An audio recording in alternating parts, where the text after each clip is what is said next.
इस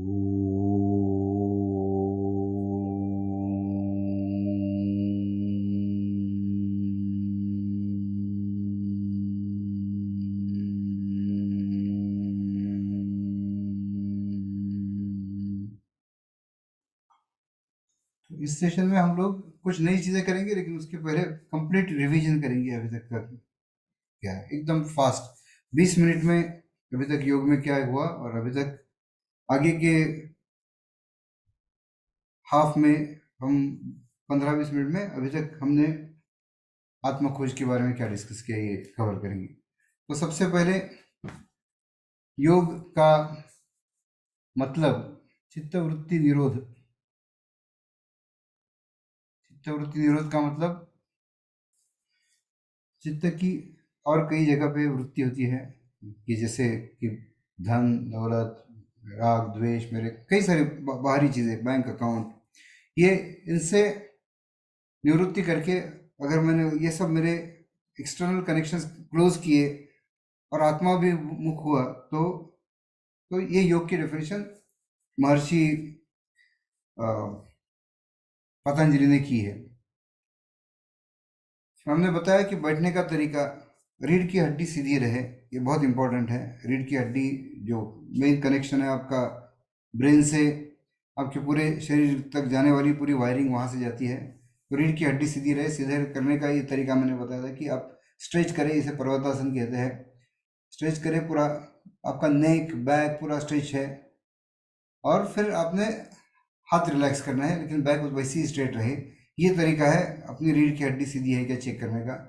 बैठने के लिए आसन पद्मासन बिल्कुल सही है, लेकिन जिसे पद्मासन नहीं आता है वो अर्ध पद्मासन करे, जैसे एक ही पैर, और जिसका बहुत मोटापा है और फ्लेक्सिबिलिटी चली गई है, तो वो नॉर्मल सुखासन में भी बैठ सकते हैं।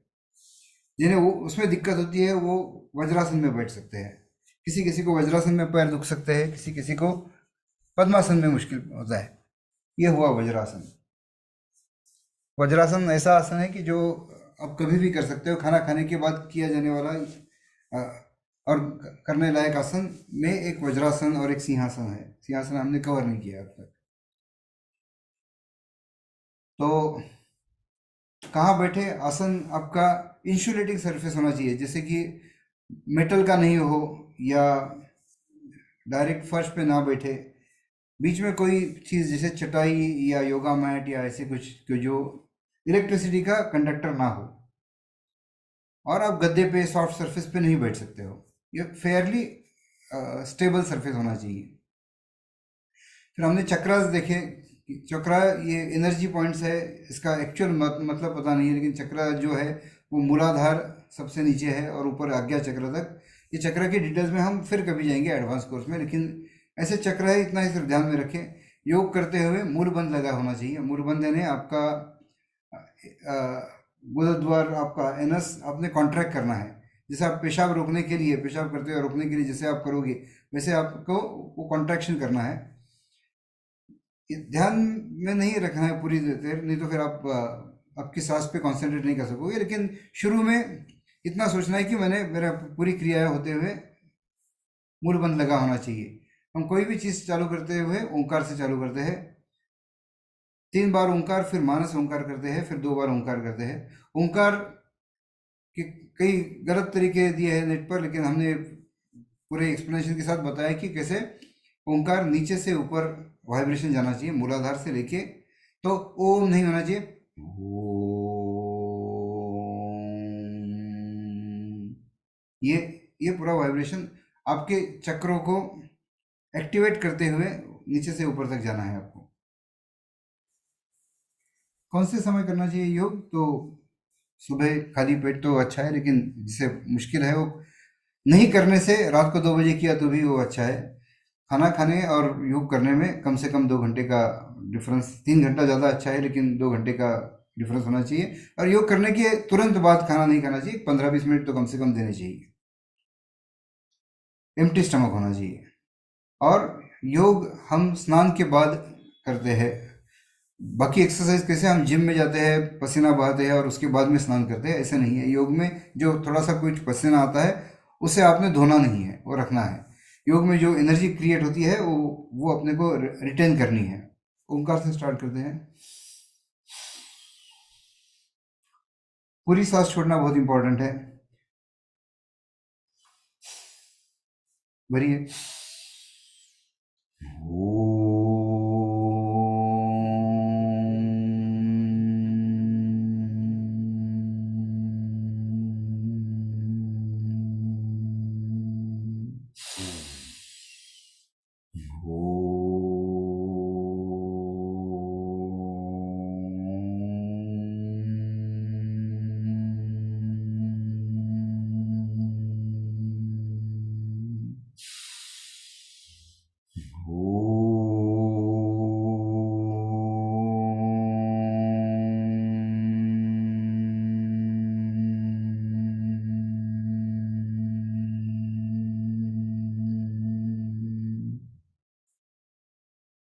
शांत,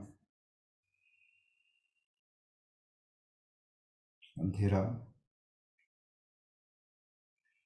विशाल विश्व,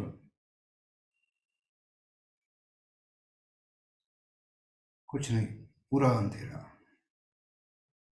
सिर्फ मेरा अस्तित्व मैं महसूस करता हूँ।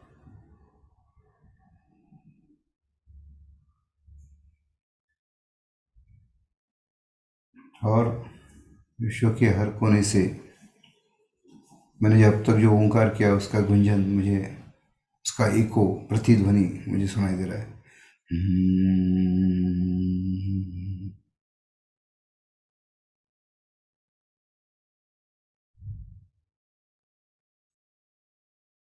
मेरे छाती के बीच में हृदय के लगभग हाइट पर दिया जलता है और उसका स्वर्णिम शांत प्रकाश इस मंदिर में, जिसका आकार बिल्कुल मेरे पद्मासन में बैठे पोजीशन जैसे है, वो फैल जाता है। देखिए वो प्रकाश कैसे भर रहा है। शांत प्रकाश।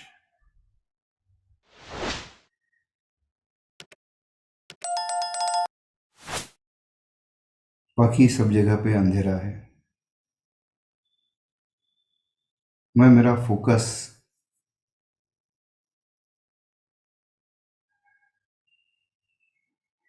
जहाँ फोकस है उस वैसे अनुभव होता है। मैं, मेरा फोकस मेरे शरीर से आगे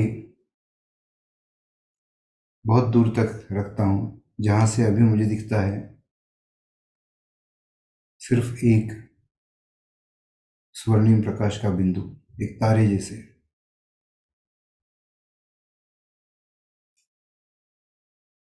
घना अंधेरा,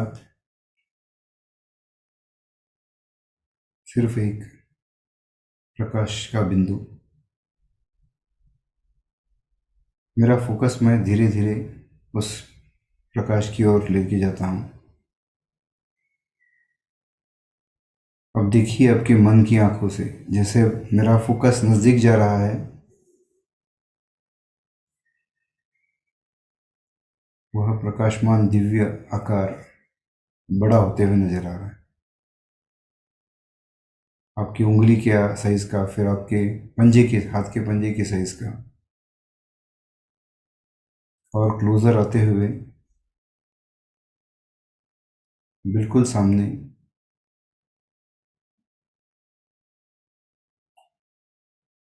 एग्जैक्ट बिल्कुल मेरे शरीर के आकार जितना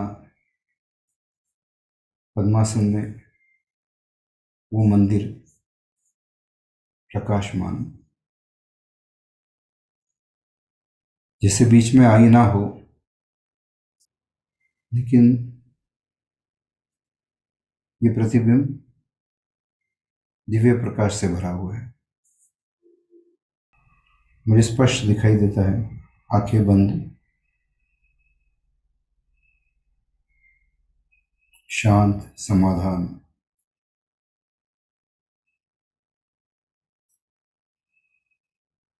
थोड़ी सी स्मित हास्य की झलक दिखती है, जो पूरे समाधान और सुख के बाद होती है।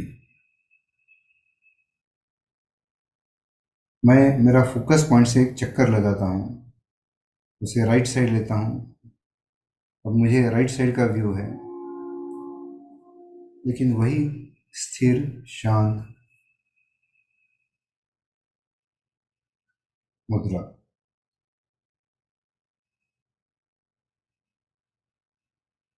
फोकस घूमते हुए पीछे से लेफ्ट में आता है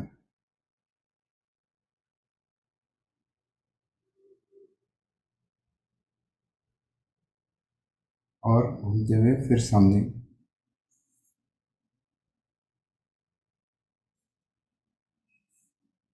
देखिए, अफाट विश्व,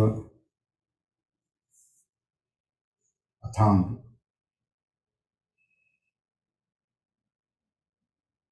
अंधेरा फैला हुआ और उसमें एक दैदीप्यमान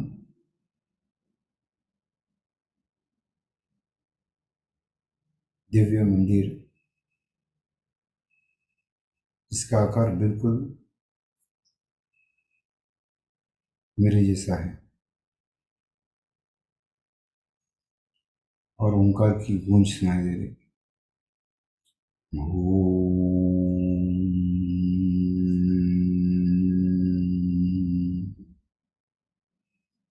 छोड़िए सांस।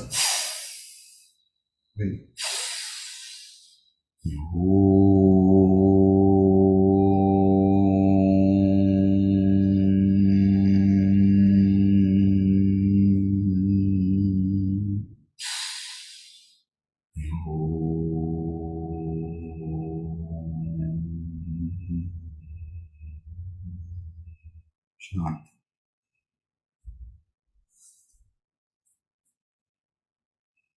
हम ये योग की क्रिया चालू करने के पहले सूक्ष्म योग करते हैं, जिसमें हम पैर के, हाथ की सभी जॉइंट्स का एक्सरसाइज करते हैं।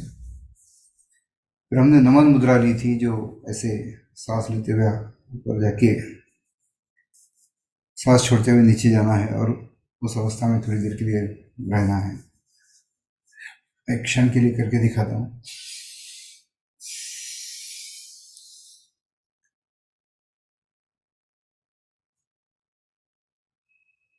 सांस छोड़िए, अब स्ट्रेच, सांस छोड़ते हुए। कोई भी क्रिया जिसमें, कोई भी आसन जिसमें मेरी छाती का एक्सपांशन हो रहा है, तब मैंने सांस लेनी है। जब कॉन्ट्रैक्शन, जब दब रहा है, तब मैंने सांस छोड़नी है। एक साधारण नियम है। जिसे बैक पेन का प्रॉब्लम है, उसने सामने झुकने के आसन ज़्यादा करने नहीं चाहिए। फिर पहली क्रिया करते हैं कपालभाति। कपालभाति एनर्जी और अपनी नाड़ियाँ क्लियर करने के लिए बहुत उपयुक्त है। कपालभाति चालू करते हैं, कभी भी राइट से चालू करते हैं। राइट नाड़ी को सूर्य नाड़ी कहते हैं, लेफ्ट नाड़ी चंद्र नाड़ी। राइट नाड़ी आपके लॉजिकल, फिजिकल, तार्किक और शारीरिक क्रियाओं के लिए, स्पोर्ट्स के लिए अधिक उपयुक्त है। लेफ्ट नाड़ी जब चालू होती है, तब आपका इमोशनल ब्रेन या आपके कला, काव्य जैसी आपकी क्रिया है, ज़्यादा एफिशिएंटली, ज़्यादा सक्षम होती है। तो पहले राइट से हम लोग करते हैं। अभी सिर्फ 21 बार करेंगे। सांस छोड़िए,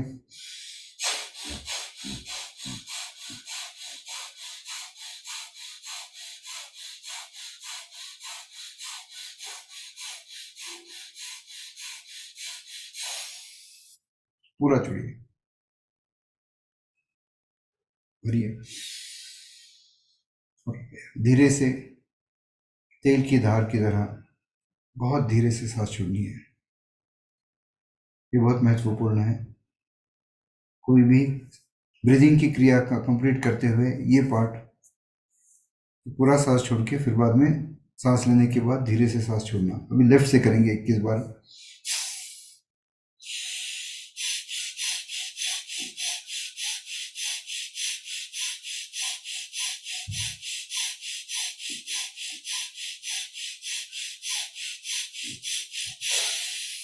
पूरा बाहर छोड़िए, भरिए, धीरे धीरे। इसका आनंद लेना है हमने।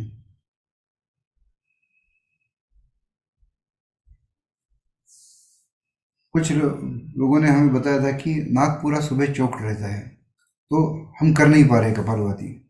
तो उसके लिए क्या करें कि जो मैंने अग्निसार बताया, अग्निसार पहले शुरू कर सकते हैं, या फिर मैं एक हीट क्रिएट करने वाला एक सिंपल सा पूरे आपका योग शुरू करने के पहले कि ऐसे सो के पैर ऊपर, फिर पूरे पीछे लेके,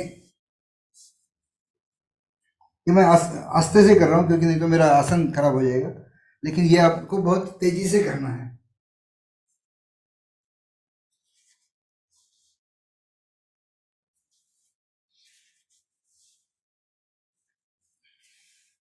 इस क्रिया से हो सकता है कि कई लोगों को नाक क्लियर करने में मदद होगी। और ऐसे भी जब आपने उज्जयी वगैरह चालू कर दिया है रेगुलरली करना, तो आपकी चेस्ट की, लंग्स की सभी बीमारियां ठीक होना चालू होगा।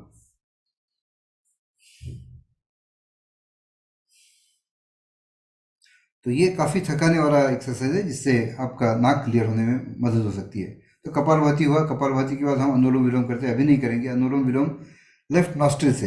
जैसे कपालभाति राइट से ही चालू करते हैं, अनुलोम विलोम लेफ्ट से, चंद्र नाड़ी से चालू करते हैं, राइट बंद करके 4-5 सेकंड, 6 सेकंड, जितना आपको आसान पड़ता है सांस लेना है, फिर दूसरे नासिका से छोड़ना है, फिर उस दूसरे नासिका से राइट से लेना है, लेफ्ट से छोड़ना है। ये साइकिल किया तो ये एक साइकिल, ऐसे कम से कम 3 साइकिल करने चाहिए। फिर हमने उज्जयी लिया जो घर्षण से, इसके 3 प्रकार की है। तो एक नॉर्मल है जो जिसमें हम सोचते हैं कि मेरे पेट का कफ खत्म हो रहा है। ये जो मध्य उज्जयी है जहाँ पे आप हृदय स्थान के यहाँ पे आपके हाथ रख रहे हो और छाती में घर्षण से हवा भर रहे हो, और तब सोचना है कि मेरे छाती का कफ क्लियर हो रहा है। तीसरा था ऊर्ध्व उज्जयी, जिसमें वाइब्रेशन मेरा यहाँ से यहाँ तक पहुँच रहा है और मेरे साइनस कैविटीज, ऊपर का पूरा कफ क्लियर हो रहा है। ये तभी सोचना है। मन का सहभाग बहुत महत्वपूर्ण है किसी भी योग की क्रिया में, ये सिर्फ शरीर की क्रिया नहीं है। मैं तेजी से जा रहा हूँ क्योंकि उसी समय में जितना हो सके पूरा का पूरा रिवीजन कवर करने की कोशिश कर रहे हैं। उसके बाद हम शीतली करते हैं, दांत बंद करके अपनी जीभ उसको दांत को दबा के, वो जो लिमिटेड जगह रहती है उसमें से सांस लेना है मुंह से आपको, और नाक से छोड़नी है।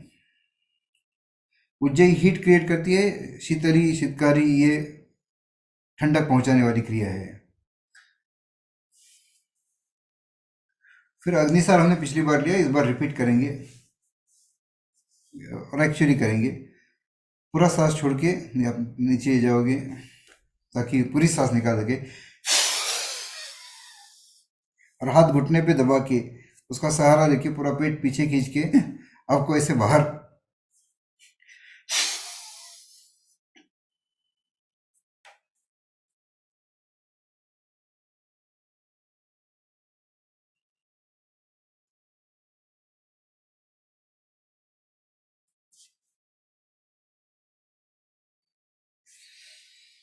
ये पूरा सांस छोड़ के, सांस लेते हुए कर नहीं सकते हो आप। ये भी क्रिया आपने पहले की, योग के पहले, तो नाक क्लियर होने में मदद हुई क्योंकि इससे ज़बरदस्त हीट पैदा होती है, इससे पेट का फैट क्लियर होने में मदद होती है, इससे डायबिटीज़ में मदद होती है। इसके बाद वायुसार, और हवा पीनी है। तो अग्निसार, वायुसार, और फिर भ्रामरी। भ्रामरी में हम 3 ही बार करेंगे।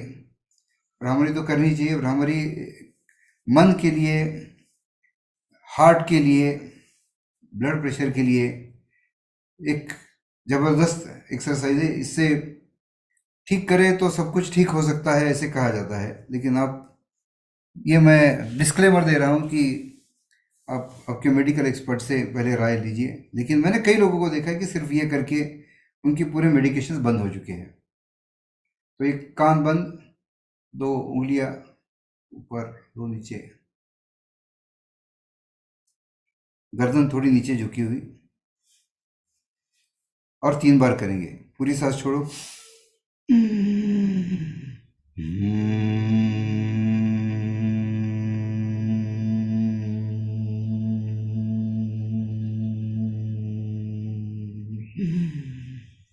और आपने वाइब्रेशन आपके हार्ट के यहाँ पे हृदय के स्थान पर फील करना है।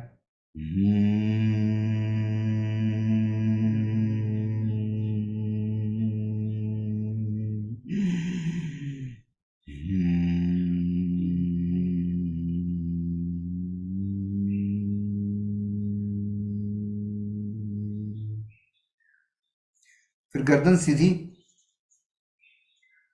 अब सांस ले रहे हो, आंखों के बाजू की उंगलियां निकल के फिर कान के बाजू की। ये आप 3, 5, 7, 21 बार तक कर सकते हो, उससे ज़्यादा नहीं करना चाहिए। और ये करते हुए आपके हृदय के स्थान पर आपने अष्टदल का कमल सोचना चाहिए, जो फ्रेश हो रहा है, खिल रहा है। और बाद में आपको हृदय स्थान पर आनंद महसूस होना चाहिए।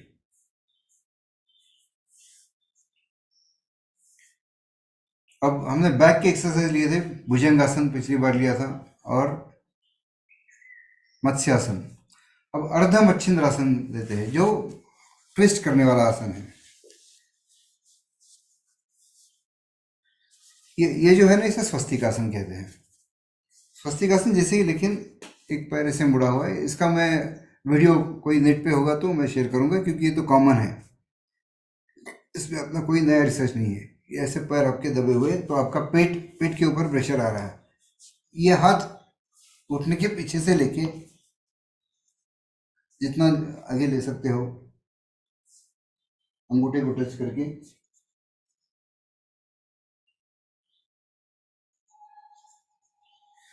पीछे की ओर झुकना है।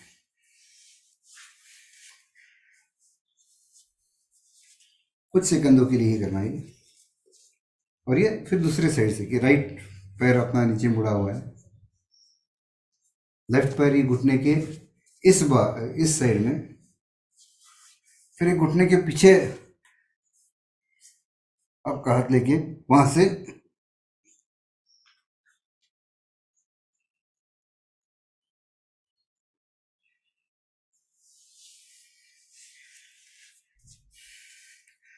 अभी ये हुआ अर्ध मच्छिंद्रासन। एक बहुत फेमस योगी है, मैं नाम नहीं लूंगा, लेकिन उनका बुक है जिसमें लिखा है कि योगी मच्छिंद्रनाथ पूर्ण मच्छिंद्रासन किया करते थे।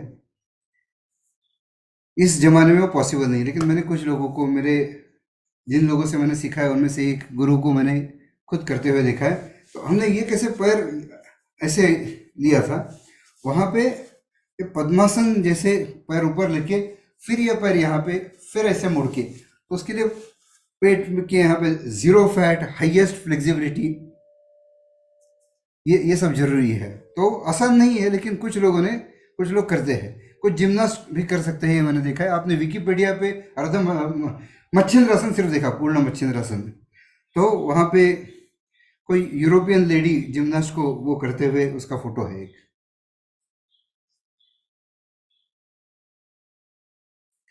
दूसरा शलभासन मैंने शॉर्ट में बताया था, लेकिन इस बार पूरी तरह से बताते हैं। ये लोअर बैक के सभी प्रॉब्लम्स के लिए सबसे उपयुक्त है। आपके पैर वज्रासन में जैसे पूरे पीछे की ओर झुके हुए, आपने हाथ अपने जंघों के नीचे लेने हैं, क्योंकि हाथ का सपोर्ट ले सकते हो आप। और फिर एक पैर ऐसे हवा में उठेगा, तो मेरे ये राइट साइड से ट्विस्ट और स्पाइन को निगेटिव ट्रैक्शन मिल रहा है। वही दूसरे पैर से, पता नहीं आपको दिख रहा है कि नहीं, लेकिन मैंने कैसे हाथ से ऐसे सपोर्ट लिया है, देखो यहाँ पे हाथ से मैं पुश कर रहा हूँ।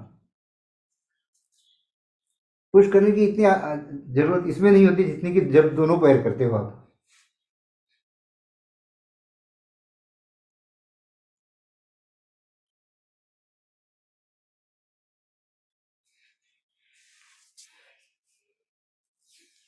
ये हुआ भुजंगासन। भुजंगासन विथ ट्विस्ट भी हमने बताया था।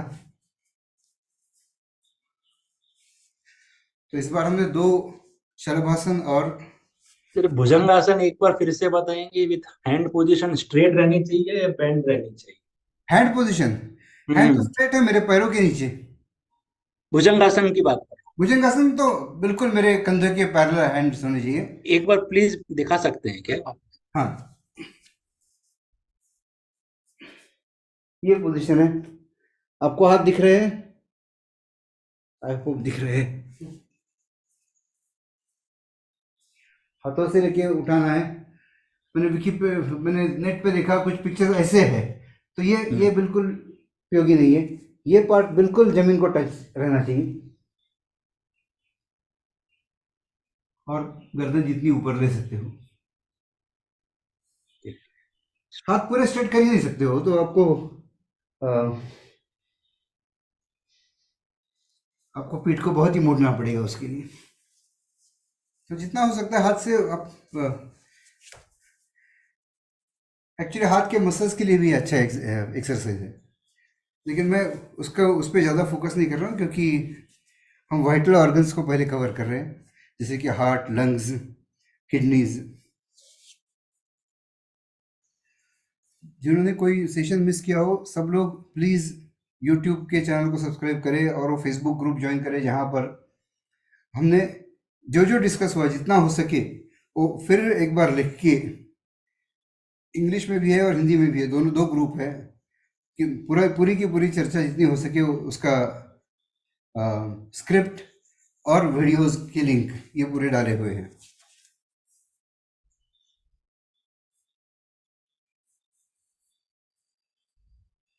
ओंकार करेंगे।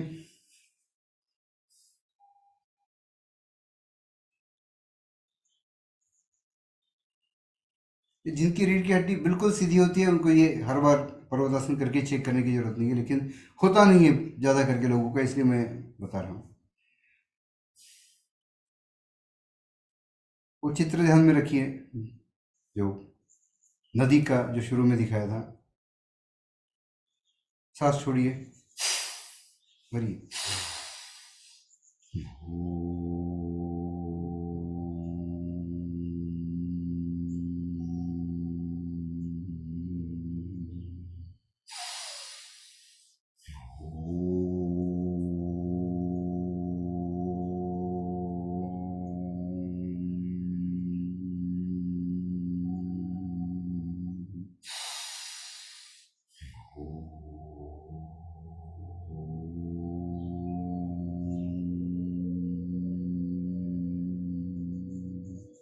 शाम,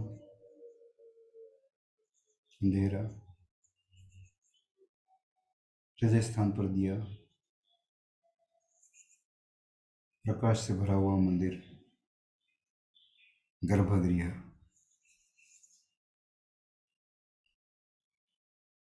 मेरी दृष्टि मेरे सामने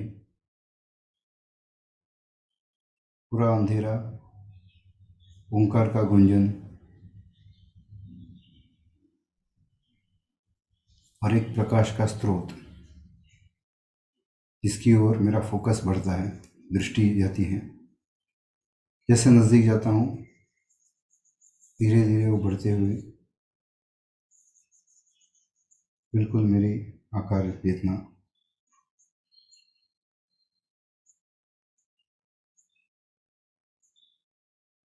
एक्चुअली इमेजिन करिए कि एक अदृश्य आईना है बीच में, और ये आपकी शुद्ध दिव्य प्रतिमा है, वो मंदिर। भले आपको पद्मासन नहीं आता हो, इस प्रतिमा को परफेक्टली पद्मासन आता है।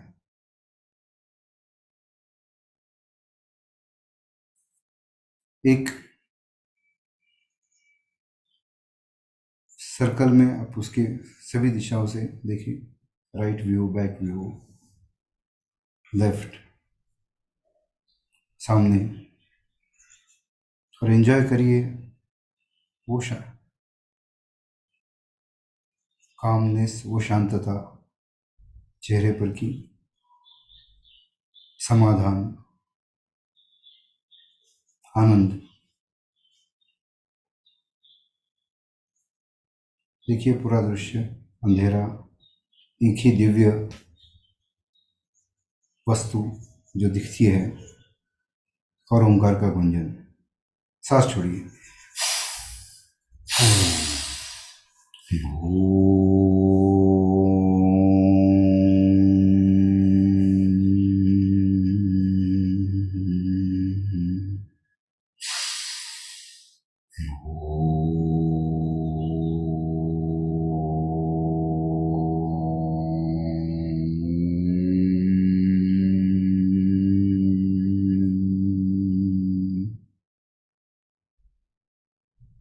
शांत, आंखें बंद।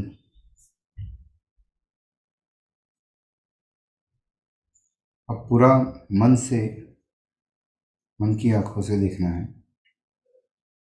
महसूस करना है, सुनना है।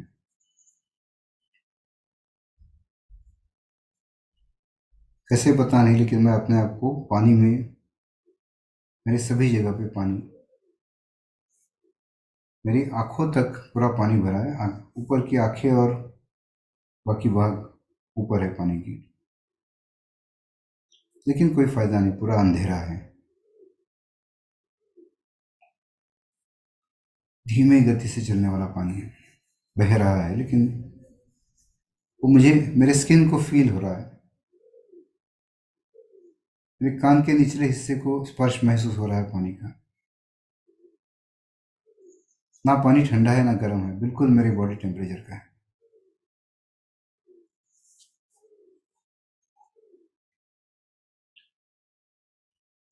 सामने थोड़ा प्रकाश दिखने लगता है, शायद सूरज उगने वाला है।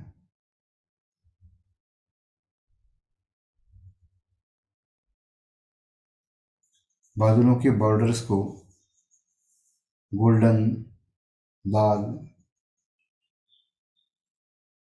जैसे रंग दिख रहे हैं। जैसे थोड़ा प्रकाश होता है, मैं देखता हूँ कि मैं एक नदी के बीचों बीच हूँ। नदी जो बिल्कुल पूर्व दिशा में बह रही है, जहाँ से सूरज उगने वाला है। विशाल नदी, दोनों बाजुओं में जंगल और बड़े पेड़।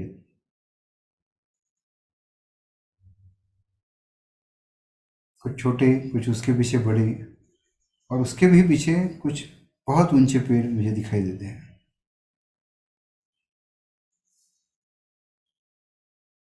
पानी इतना साफ, इतना शांत है कि जहाँ भी देखूं, दृश्य का पूरा प्रतिबिंब स्वच्छ दिखता है, स्पष्ट दिखता है।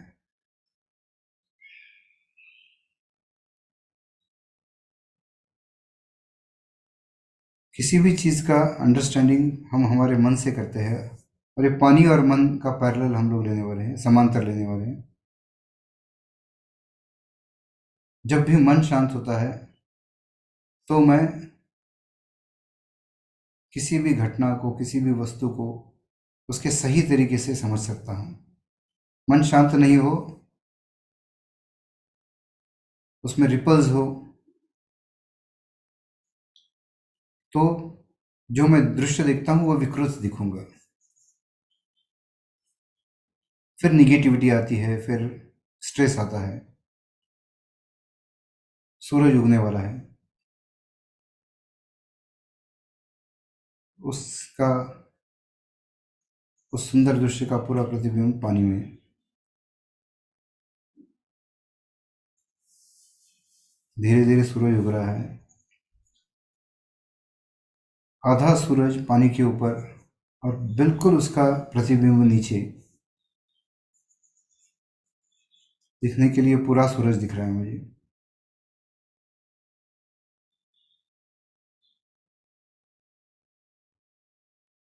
अब जैसे सूरज और ऊपर उठता है, पानी की लेवल बढ़ती जाती है,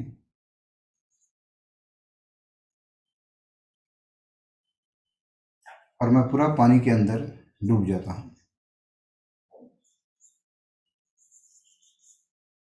अब अचानक से जो इतना स्वच्छ स्पष्ट दिख रहा था, मुझे अब कुछ नहीं दिख रहा है, धुंधला दिख रहा है।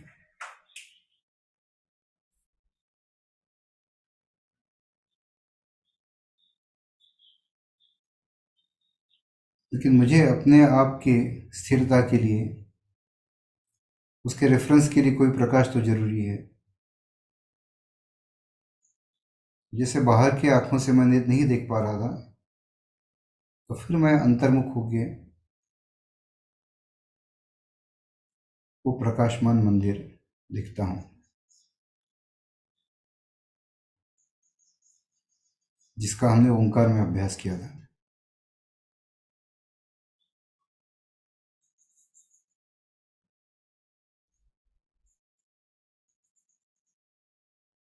पद्मासन स्थित शांत। जब मैं वो दिखता हूँ तो ना मुझे पानी, ना नदी, ना जंगल, किसी का पता नहीं। पूरा फोकस अंतर्मुख, शांत।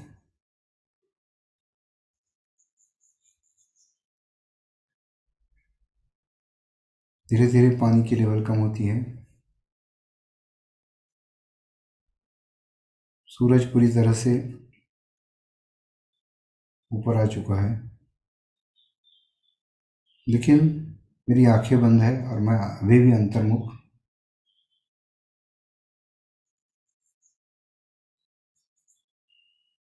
शांत, रिलैक्स।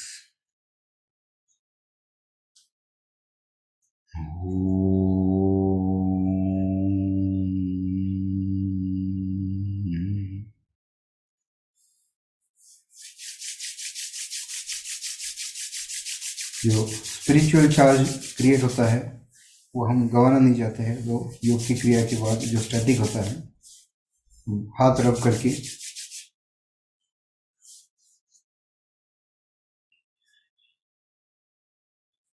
अभी 10 मिनट लेट हो गया। आत्मखोज भाग में हमने ये देखा, सबसे पहले तो हमने एक्सपीरियंस ये किया कि बिना स्पेस के जब टेक्स्ट होता है, मैंने एक पैराग्राफ शेयर किया था जिसमें कोई स्पेसेस नहीं थे, तो वो पढ़ना मुश्किल होता है। तो स्पेसेस जरूरी होती है ज़िंदगी में, ऐसी बीच में स्पेस जरूरी है जिससे हमारी एफिशिएंसी बढ़ सकती है।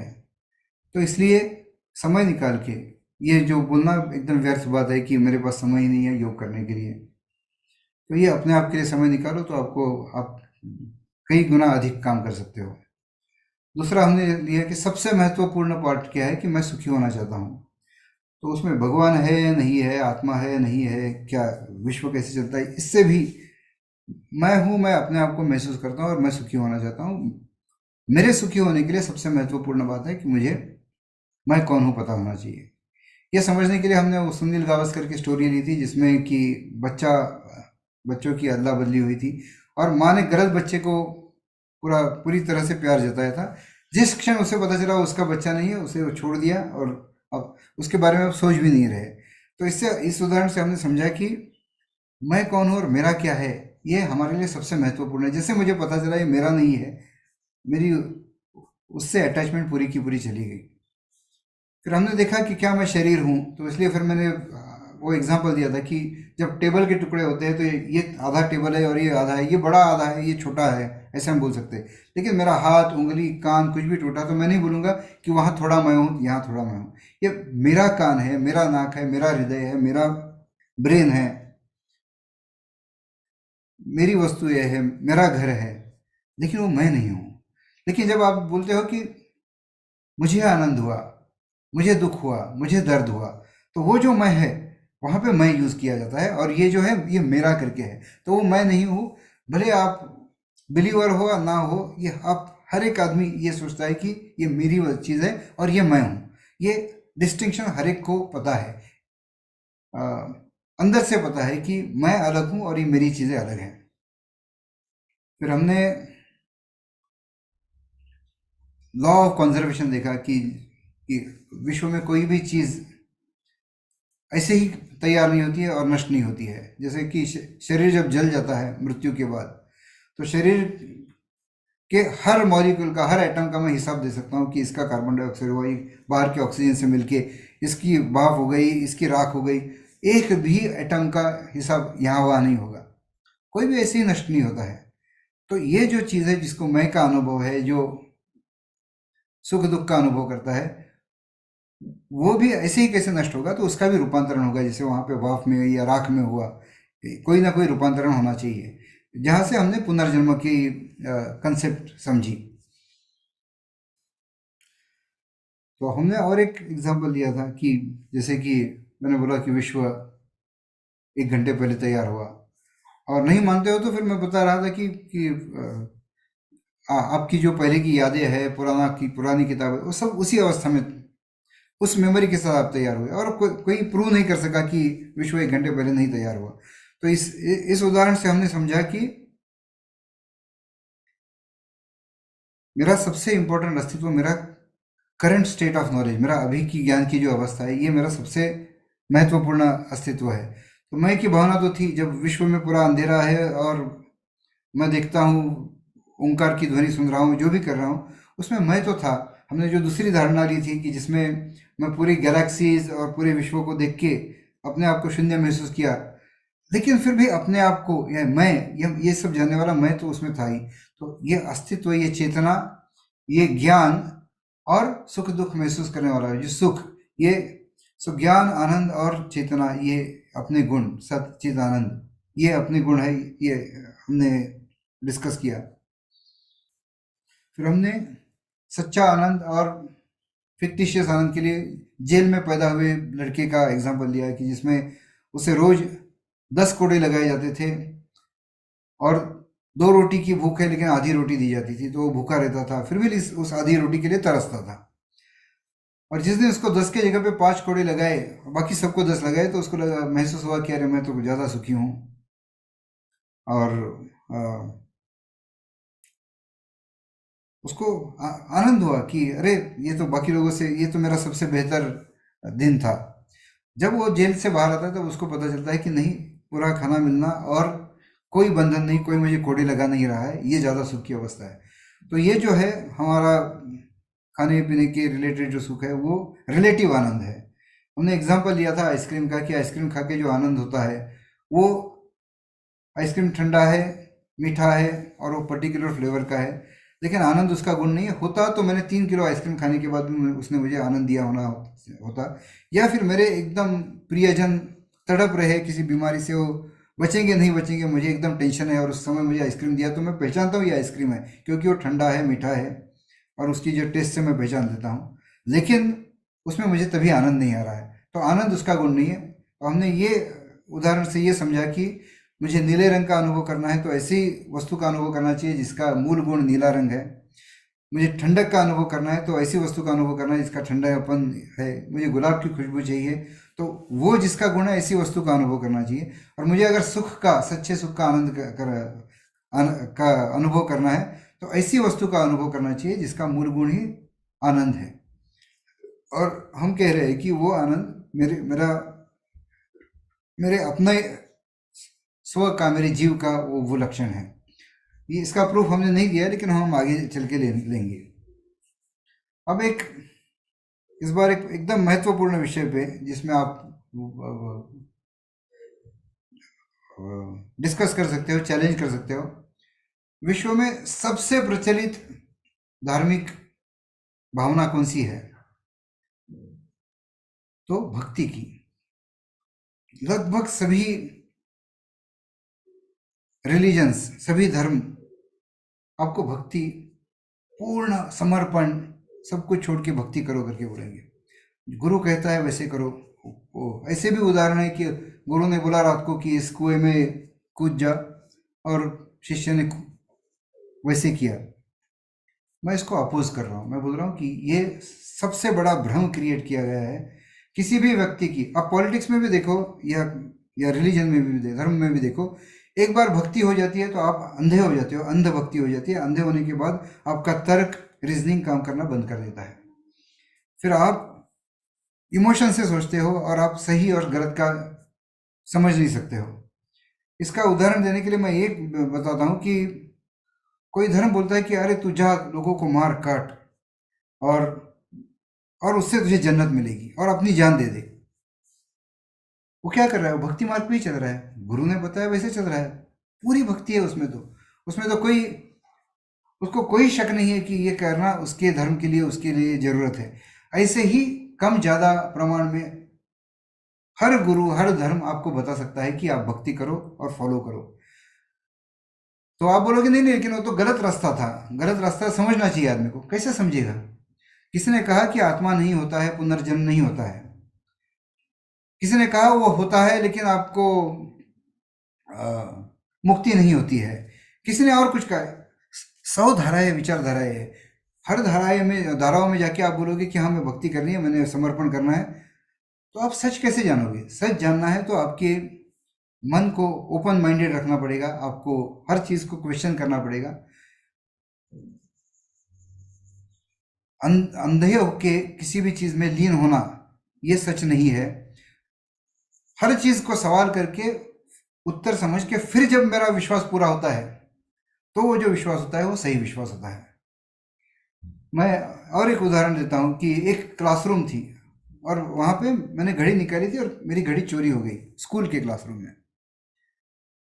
तो मुझे पता है कि सब लोग तो बाहर खाना खाने गए थे, ये खाने के टाइम में हुआ, और 4 ही लड़के वहां पे होते हैं। ये तो बहुत अमीर बाप की औलाद है, इसको क्या, मेरी शादी घड़ी की क्या जरूरत है? वो तो नहीं होगा।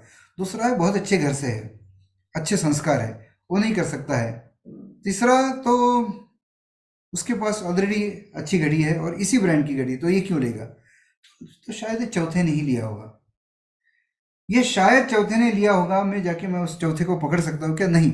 लेकिन मैंने जब खिड़की से देखा, और उसको मैंने वो घड़ी उठा के अपने बैग में डालते हुए देखा, जब प्रत्यक्ष देखा, तो मैं जाके उसे पकड़ सकता हूँ।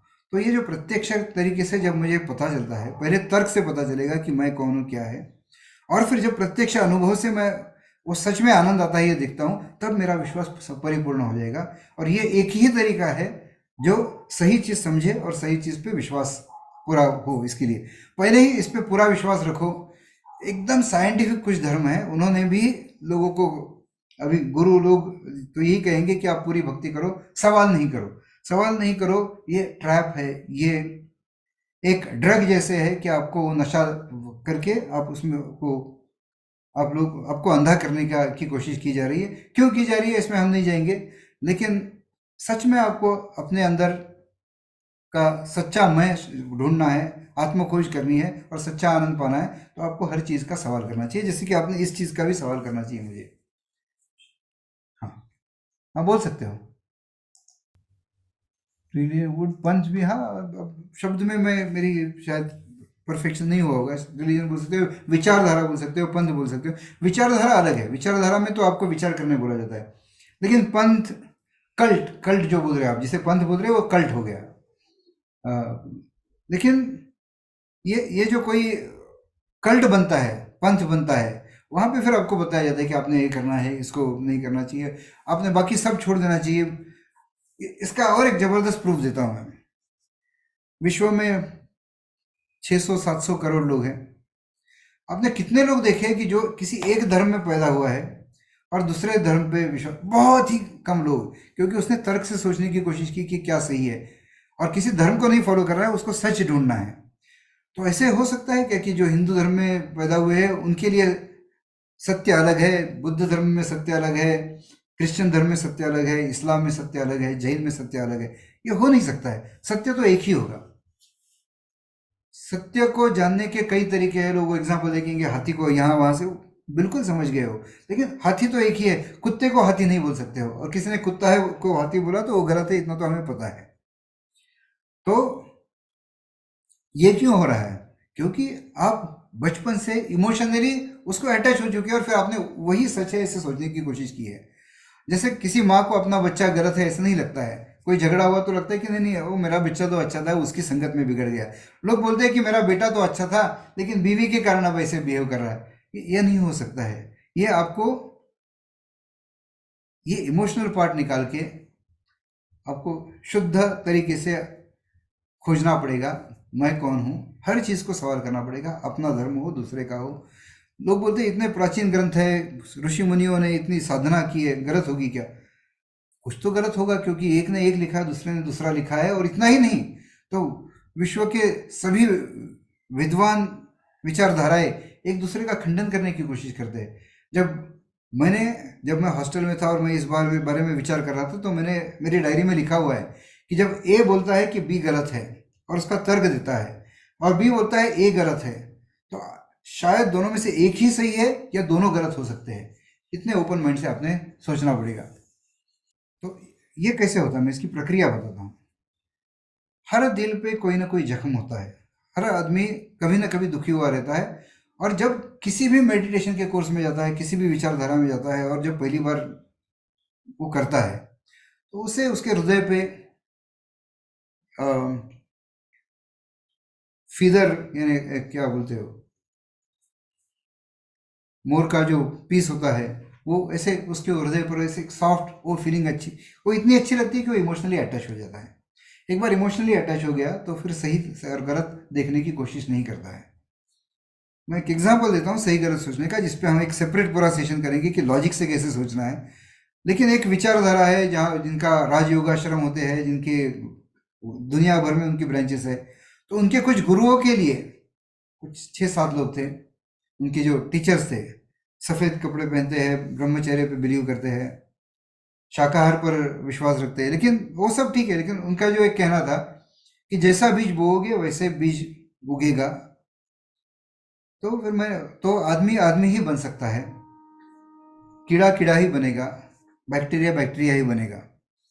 तब मैंने ये सवाल किया था कि बीज, यानी जो मूल गुण है उसका, वो मूल गुण ये शरीर है ही नहीं, नहीं तो फिर इसी जन्म में मेरा शरीर इतना चेंज क्यों होता था, लोक संख्या चेंज क्यों हो रही है, या किसी जीव प्रकार एक्सटिंक्ट क्यों हो रहा है, कि नामशेष हो रहा है, कि अभी डायनासोर नहीं रहे, या अभी कोई जैसे चीते खत्म हो रहे हैं ऐसे लोग बोल रहे हैं, तो ये कैसे होता था। ये एक सवाल हुआ। दूसरा, उनका कहना था कि मुक्ति नहीं है, आप यहाँ पे ब्रह्मचर्य रखो, सब कुछ अच्छा करो, तो आप सत्ययुग में पैदा होते हो, और सत्ययुग से बाद में आपको यहाँ जन्म लेना ही पड़ेगा। तो मेरा सवाल था कि यहाँ पे आप इतना अच्छा बिहेव कर सकते हो, इतना अच्छा बर्ताव कर सकते हो, ब्रह्मचर्य रख सकते हो, अ, सत्य के को फॉलो कर सकते हो, ताकि आपको सत्ययुग में जन्म मिले। तो सत्ययुग में ऐसे क्या करते हो कि आपको कलयुग में जन्म लेना पड़ेगा। तो सत्ययुग में अगर आप गलत काम करते हो जिससे यहाँ आना पड़ता है, तो फिर वो सत्ययुग कैसे रहा। तो ये ऐसे तरीके से हर चीज़ को सवाल करके जब मैं फॉलो कर रहा था, तो मैंने 3-4 साल के लिए कोई काम धंधा किए बगैर, जब मैं आईआईटी से पास हुआ उसके बाद में 4 साल मैंने सिर्फ खोज में लगाए, और हर तरीके के गुरुओं को मिला हूँ। और लोगों को गुस्सा आए, वहां तक के लोगों को, यानी सच्चे जो गुरु है उनको गुस्सा नहीं आता है, लेकिन उनके शिष्यों को बहुत गुस्सा आता है जब क्रॉस किया जाता है। तो हर जगह पे क्रॉस करके पहचान के,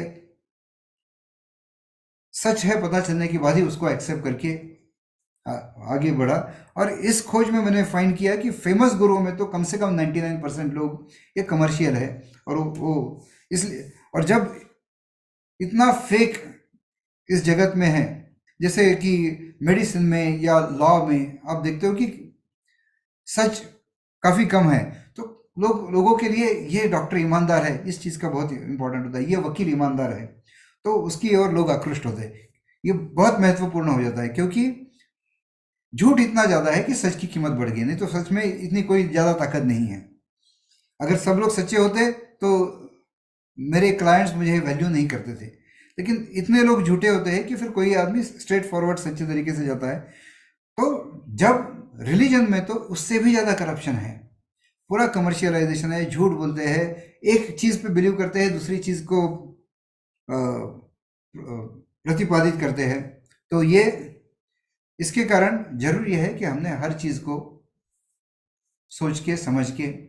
मैं और एक उदाहरण देता हूँ, प्रश्न में जाने के पहले। मुझे पता है समय खत्म होने आया है, और मुझे नेक्स्ट सेशन चालू करने के पहले 10 मिनट तो चाहिए, लेकिन फिर भी मैं एक उदाहरण महत्वपूर्ण देता हूँ। हमारी अवस्था कैसी है कि हम पूरे अंधेरे में हैं, कुछ पता नहीं, और ऐसे अंधेरे में भटक रहे हैं।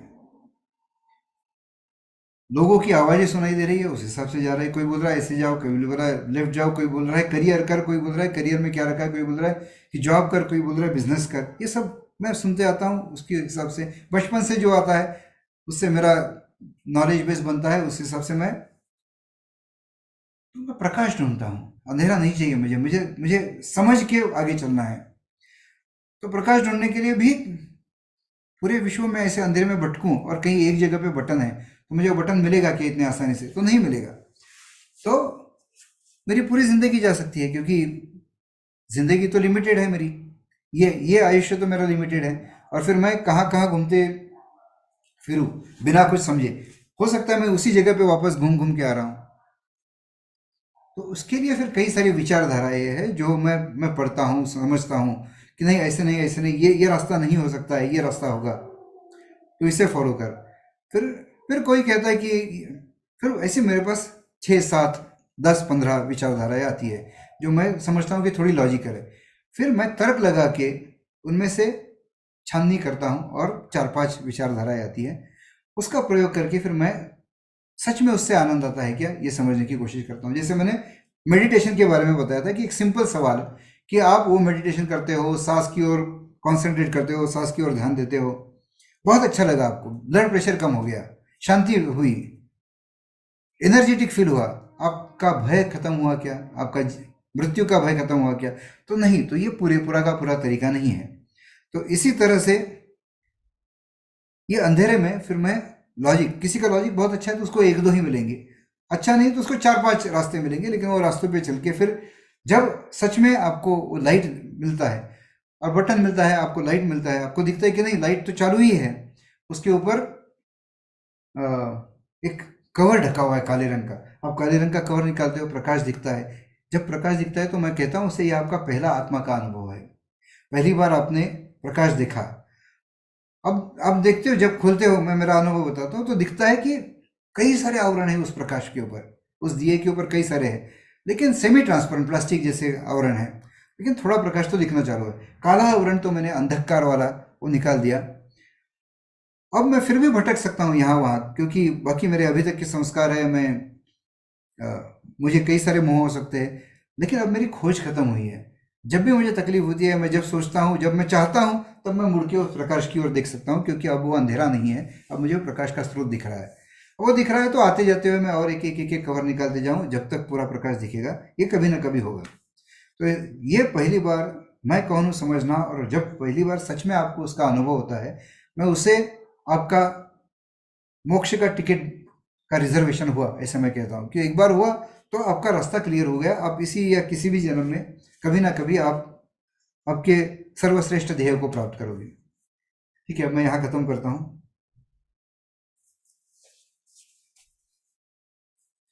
मुझे पता है बहुत तेजी से हमने सब कुछ कवर करने की कोशिश की, लेकिन ये रिपीटेशन था पहली चीज़ों का, तो अब सवाल ले सकते हैं। 99.99% लोग जो भक्ति मार्ग पे बिलीव करते हैं उसको मैंने चैलेंज किया, फिर भी सवाल नहीं है, तो फिर आश्चर्य की बात है।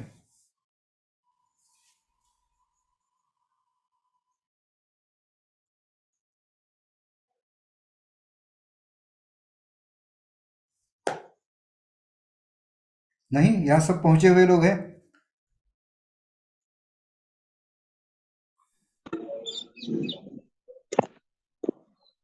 हेलो। हाँ जी। अ, ये आप बोल रहे हैं कि भक्ति का चैलेंज जो बताया, लेकिन ये जो आपने नॉलेज इम्पार्ट किया है, जो हम्म। अपने को विजुअलाइज करना है, हम्म। तो भक्ति और नॉलेज वो एक दूसरे के पूरक ही है ना। ज्ञान पूर्वक है, पूर्वक लेकिन भक्ति या भक्ति पूर्वक सही ज्ञान, नॉलेज तभी मेरे आप वो भक्ति रीच कर पाएंगे ना, वहां तक जा पाएंगे। नहीं, विदाउट दैट। नहीं, भक्ति गलत नॉलेज की ओर भी लेके जा सकती है। मैं अब ये बताते हुए आपको बोलता था कि मेरे बिल्डिंग के पीछे एक छोटा सा पत्थर है, वहां से सब ऊर्जा होती है, वहां जाके आप अपना माथा टेको। वो टेकने वाले भी लाखों लोग मिलेंगे, क्योंकि वो भक्ति है। वो एक बार उनको मेरे से भक्ति हो गई, और मैं जो बोल रहा हूँ मैं गलत भी बता सकता हूँ। मैंने पिछले एक कोर्स में एक बार ऐसे किया था कि जानबूझ के एक बार गलत इन्फॉर्मेशन दी, और सिर्फ एक लेडी थी जिन्होंने बताया था कि नहीं ये झूठ है। हाँ, तो ये जो है, ये ओपन माइंड होना चाहिए, क्योंकि कैसे है कि आपको पता नहीं है, चेहरा अच्छा दिखता है। जो जो मैंने जिस पंथ का आपको बताया, मैं नाम भी ले सकता हूँ, उसमें कोई ब्रह्म कुमारी योगाश्रम है, वहाँ पे पूरा का पूरा उनको बताने के बाद भी उन्होंने क्या कहा कि नहीं नहीं, लेकिन वही सही है, क्योंकि वहाँ पे वो हमारे शिव बाबा में भगवान का अवतरण होता है। कैसे पता चला? तो आवाज़ बदलता है। तो ये आवाज़ बदलना तो मैं भी मिमिक्री करने वाले कितने लोग हैं। तो ये जो है ना, ये एक बार भक्ति होने के बाद आप लॉजिक लगाना बंद करते हो, और कई लोग आपको गलत चीज़ें बता सकते हैं। कई लोग बहुत बड़ा चार्ज लेके स्पिरिचुअलिटी सिखाते हैं। कैसे पता चलेगा? वहाँ भी भक्ति करने वाले लोग हैं। कई लोग कोई क्रिया, योग की क्रिया हाइपर वेंटिलेशन करके दिखाते हैं, और वो बोलते हैं कि इससे आपको अच्छा लगेगा, लेकिन हाइपर वेंटिलेशन तो कार्बन डाइऑक्साइड इंड्यूस्ड हाई है। ये आप किसी भी डॉक्टर को पूछो, तो वो जो हाई है, हाई यानी नशा, वो नशे को आप ध्यान समझने लगे तो गलत होगा। तो आपको हर चीज़ को सवाल करना पड़ेगा, क्योंकि मैं इसकी गारंटी देता हूँ कि कम से कम 99% स्पिरिचुअल नॉलेज देने वाले लोगों में बाकी कोई ना कोई आंतरिक हेतु है। कोई धन के लिए कर रहा है, कोई किसी प्राइड के लिए कर रहा है, कोई पॉलिटिकल पावर के लिए कर रहा है। तो ये होते हुए हर चीज़ को सवाल करना चाहिए। भक्ति करोगे तो किसकी? सही चीज़ की भक्ति करो बोलोगे, बिल्कुल सही चीज़ की भक्ति करने में तो कोई सवाल नहीं है। कि जो सही समझ है मेरी अपने बारे में, उसकी भक्ति करो तो क्या प्रॉब्लम है? प्रॉब्लम ये है कि वो सही है समझने के लिए मेरी कैपेसिटी होनी चाहिए। तो पहले मैंने समझना है कि क्या सही है। अब अ, कई प्रगत विचारधाराओं में भी मतभेद है। एक कहता है कि मुझे ब्रह्मा में विलीन होना है, दूसरा बोलता है कि नहीं, किसी भगवान ने ये क्रिएट किया है और मैं भगवान नहीं हो सकता हूँ, मैं उसका एक अंश हूँ। और एक बोलता है कि मैं ही भगवान हूँ। अब ये दोनों में कैसे आप तय करोगे? कोई बोलता है अद्वैत है, कोई बोलता है द्वैत है, कोई बोलता है और कुछ, कई सारी विचारधाराएं हैं। कोई कोई विचारधाराएं बहुत साइंटिफिक है, वो कहती है कि आत्मा करके ऐसी कोई चीज़ है ही नहीं। हिंदू धर्म के जो 6 धाराएं प्रसिद्ध है, उसमें चारवाक मुनि, चारवाक ऋषि, जिन्होंने संस्कृत में ग्रंथ लिखे हैं, वो बोलते हैं कि आत्मा वगैरह कुछ नहीं है, पूरा केमिकल है, जो है अभी है, एंजॉय करो। कैसे समझोगे? तो ये बिना तर्क के, बिना समझे, बिना सोचे आप इस तक नहीं आ सकते हो। और आंख बंद करके भक्ति करने से फिर कैसे होगा कि कुछ करोड़ लोग एक धर्म फॉलो कर रहे हैं, भक्ति कर रहे हैं, कुछ करोड़ लोग दूसरा फॉलो कर रहे हैं, और हर एक के लिए अलग सत्य है, ये हो ही नहीं सकता है। हाँ, बोलिए बोलिए। देन हम किस तरह से भक्ति कर सकते हैं? नहीं, भक्ति का मैं फायदा बताता हूँ कि जिसे तर्क करने का नहीं है, जो बहुत मुश्किल में है, उसे टेम्पररी सुकून मिलने के लिए भक्ति यूजफुल है। लेकिन भक्ति ट्रैप क्यों है, भक्ति नशा क्यों है, मैं बताता हूँ। वो भगवान है, वो देख लेगा। ये तो मैं तो बोल रहा हूँ कि लोग जो पावर में थे, उन्होंने ये जानबूझ के क्रिएट की हुई धारणा है कि वो भगवान है, वो देख लेगा। वो करने से आदमी डिपेंडेंट बन जाता है। डिपेंडेंट को हिंदी में क्या बोलोगे?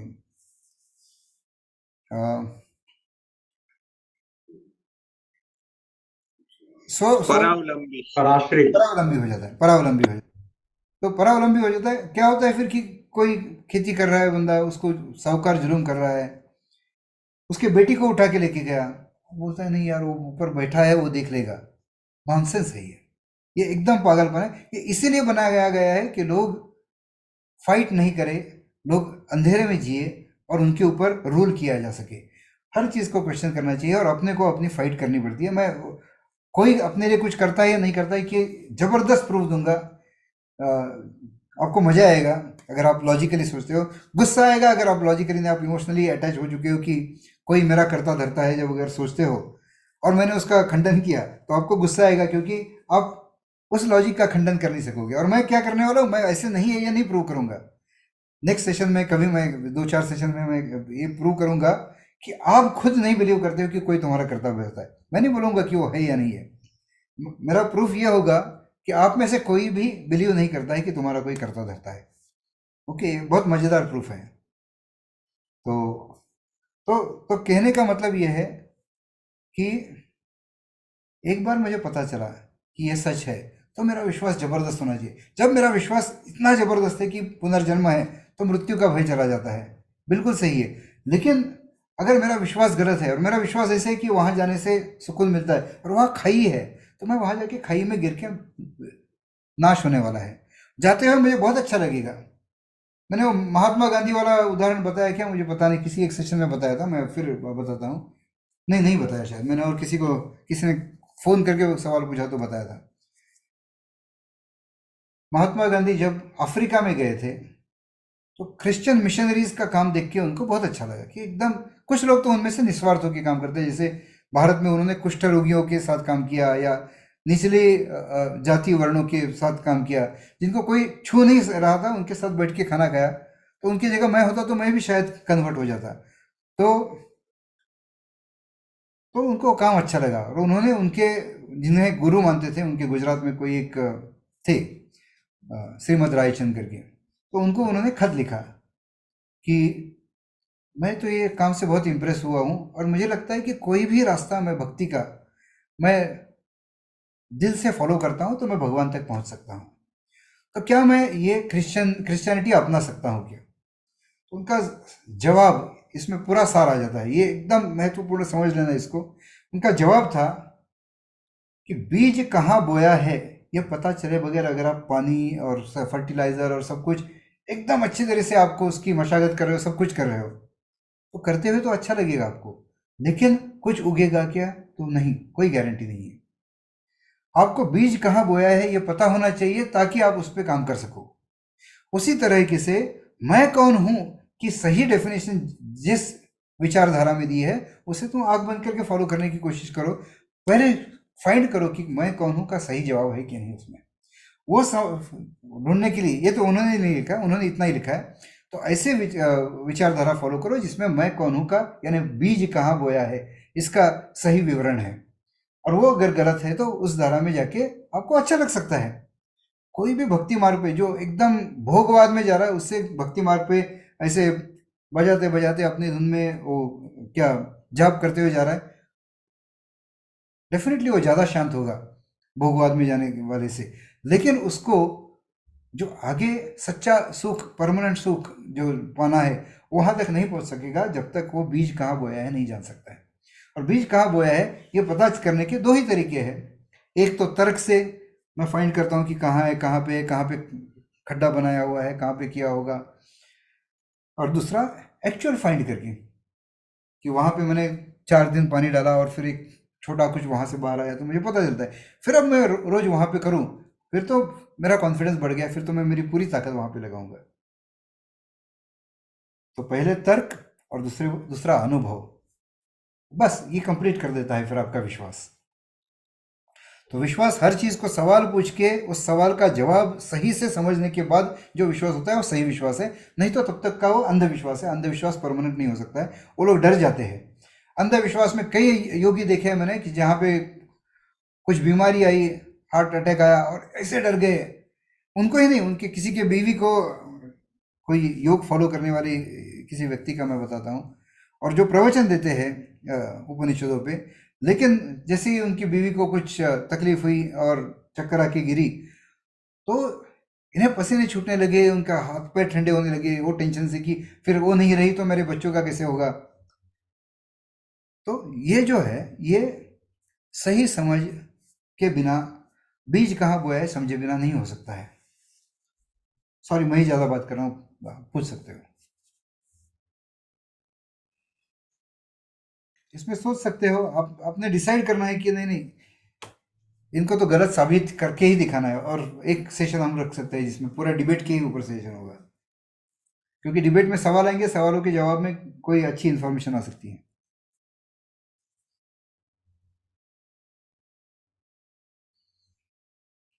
कई सारी विचारधाराएं भारत में भी है। उन विचारधाराओं में, जैसे एक विचारधाराओं में एक अद्वैत विचारधारा है, सांख्य है, वैशेषिक है। और मैं यही सही है ऐसा नहीं बता रहा हूँ, एक सिर्फ उदाहरण के लिए बता रहा हूँ। और यहाँ ज़्यादा करके लोग उस विचारधारा से जुड़े हुए हैं, इसलिए इसका उदाहरण ले रहा हूँ, नहीं तो मेरा कोई बाकी विचारधाराओं के ऊपर मेरी कोई कमेंट नहीं है। उसमें एक अद्वैत है। अब अद्वैत में देखो, माधवाचार्य का और शंकराचार्य का एक दूसरे का जबरदस्त खंडन है। कैसे समझोगे आप सच क्या है? और बिल्कुल दूसरा बंदा, उसने जो लिखा है वो मूर्ख है ऐसे साबित करने की कोशिश हुई है। तो कैसे आप मानोगे कि किसी भी एक उसमें कोई भी एक रास्ता पकड़ूं और मैं उसके पीछे चलते जाऊं तो कैसे चलेगा? मेरे सामने 4 लोग दिख रहे हैं जो बोल रहे हैं मेरे साथ इस रास्ते पे चलो, आग बंद करके चलो। वो साथ में ये भी बता रहा है कि बाकी 3 रास्ते गलत है, आप खाई में गिर जाओगे। फिर तो मुझे जानना ही है। मैं बोलूंगा फोटो दिखा यार, तू जहाँ गया वहां का। पहले लोग गए, उनको वो कैसे सुखी हुए इसका मुझे प्रूफ दिखा, तो ही मैं तुम्हारे साथ चलूंगा। तो मैं ये पूछूंगा कि अरे तो ये रास्ते से सच्चा सुख मिलता है, तुझे मिला है, तो फिर मेरे से पैसे क्यों मांग रहा है? सच्चा सुख मिला है तो तुझे 10 हेलीकॉप्टर और 4 एसयूवीज रखने की जरूरत क्या है तेरे पास? ये मोह क्यों है? तेरे पास 265 कार क्यों है? अगर ये सच्चे आनंद का तरीका है तो इस पे डिपेंडेंसी क्यों है तेरी? परावलंबन इतना क्यों है? तो ये जो है ना कि जो जो बोला जा रहा है, जो क्रिया है, वो उनमें एक वाक्यता है कि नहीं? मैं तो कुछ गुरुओं के साथ रह के सुबह से जल्दी से उठ के वो क्या करते हैं, कैसे करते हैं, उनकी दिनचर्या कैसी है, ऐसे पूरी शक की नज़र से लोगों ने मुझे तो बोला कि अरे ऐसे शक, ये तो कितना अधर्मी वर्तन है। लेकिन मैं धर्म या भक्ति मैं कैसे करूं जब तक मुझे पता नहीं कि वो सच में महान है? महान होने के बाद तो पूरी सेवा कर सकते हैं, पूरा उसमें जुट सकते हैं। आज मैं ये भी जो भी कुछ कर रहा हूँ, तो हमने तो ऑफिस में 3 रिसोर्सेज फुल टाइम रखे हैं कि इसका कंटेंट और लिखने के लिए, हिंदी में ट्रांसलेशन के लिए, इसके छोटे वीडियो बनाएंगे हम लोग, उसके ऊपर काम चल रहा है। तो ये क्यों किया? क्योंकि अब ये अब पता चला है, और पता चला है, और अब वो सच्चा रास्ता लोगों को दिखे और लोगों को भी आनंद मिले। बस यही सोच है। सवाल प्लीज। तो मेरा एकदम स्ट्रांग स्टेटमेंट है कि भक्ति ये आपको भटकाए जाने की तरकीब है। कोई लोग जानबूझ के करते होंगे, कोई लोग सच में। 3 तरीके के लोग मैंने देखे या स्पिरिचुअल सर्च में जब मैं लोगों को ढूंढ रहा था, कि एक सबसे खतरनाक, कि जो जानते हैं मैं गलत बता रहा हूं, लेकिन बता के आपको भ्रमित करके अपने आपका आर्थिक भला करना चाहते हैं। कई सारे गुरु हैं ऐसे। ये तो सबसे खराब है। दूसरा है कि जिनकी सोच गलत है, लेकिन सच में उस सोच में उनका विश्वास है और वो दूसरों को बता रहे हैं। उनको हम झूठे या चोर नहीं कह सकते, लेकिन फिर भी मुझे जब मैं सीखना चाह रहा हूं तो मुझे तो तर्क लगा के देखना पड़ेगा। तो एक है प्रसिद्ध गुरु जिन्होंने कभी किसी से चार्ज नहीं किया होगा, लेकिन उनको पूछा गया कि मैं कौन हूं, तो उनका जवाब है questions and answers with so and so गुरु करके। उनका यहाँ नाम लेने का कोई मेरा उद्देश्य नहीं है, लेकिन उनका जवाब क्या था कि बेटा मैं कौन हूँ जानने से मैं कौन नहीं हूँ ये बता होना जरूरी है। जिसे मैं समझा है वो ऐसे कह ही नहीं सकता है, वो बताएगा कि मैं की गुण क्या है और उस तक कैसे पहुंचना है। ऐसे ऊपर ऊपर के यहाँ वहाँ के जवाब नहीं आएंगे। और ये ऐसे है कि जिनको करोड़ों फॉलोअर्स है आज। तो जब ऐसी परिस्थिति है, मैं जैसे बोलता हूं कि आप मेडिसिन लेने के पहले पूरे साइड इफेक्ट्स का पढ़ो, और ऐसे ना हो जाए एक मैं किसी दिन एक शेयर करूंगा वीडियो अपने ग्रुप में, डेथ बाय मेडिसिन करके। ब्लड प्रेशर आपका 5-10 पॉइंट से बढ़ा है, उसके लिए ब्लड प्रेशर की आप दवाइयाँ लेना चालू करते हो, और दवाई लेने से ज़्यादा लोग मरते हैं जितना कि 5-10 पॉइंट से बढ़ने। ऐसे अगर आपको पता चलता है, मैं सिर्फ उदाहरण के लिए बता रहा हूँ, तो फिर मैंने नहीं लेनी चाहिए। तो हम साइड इफेक्ट पढ़ते हैं, हम एक डॉक्टर के पास जाने के बाद सेकंड ओपिनियन लेते हैं, तो यहाँ क्यों नहीं? ये तो सबसे महत्वपूर्ण चीज़ है मेरे मेरे अपने आप के जन्मों जन्मों का कल्याण करने की जो जब बात आती है। मैं आपको सीधी सी बात बताऊं, तो आप सब लोगों ने 1-1 लाख रुपए मुझे देने हैं, मैं उस बढ़ा के दूंगा आपको 10 साल में। पूरा विश्वास रखिए, हर साल 1-1 लाख देते रहिए। बस अब तो काफी कमाने वाले लोगों ज्यादा करके 1-1 लाख दीजिए। अब बोलोगे हाँ ठीक है भाई विश्वास रखेंगे, लेकिन क्या है प्लान, क्या है? नहीं नहीं नहीं, विश्वास रखिए। आप प्लान जानोगे, 100 सवाल पूछोगे, ये हुआ तो क्या होगा, इसकी गारंटी है क्या पूछोगे। एक छोटी चीज, कुछ कागज के टुकड़े जो ऐसे ही खो देते हो लोग। आप एक फॉरेन ट्रिप जाते हो जिसमें उड़ जाते हैं 1 हफ्ते में, वो अमाउंट के लिए आप इतना ही छानबीन करते हो, तो जहाँ पे पूरे आपके जिंदगी सुधारने या बिगाड़ने की बात है, वहां क्यों सवाल नहीं करना चाहिए? हमने बिल्कुल सवाल करना चाहिए।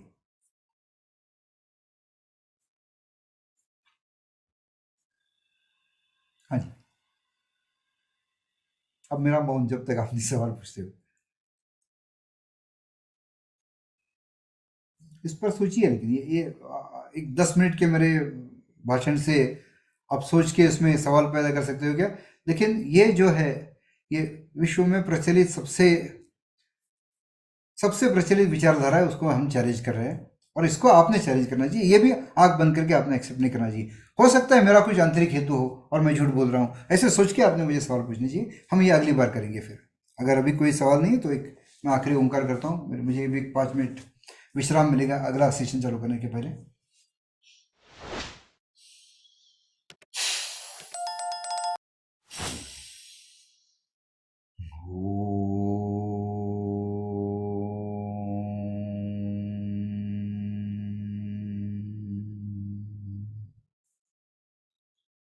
थैंक यू, धन्यवाद।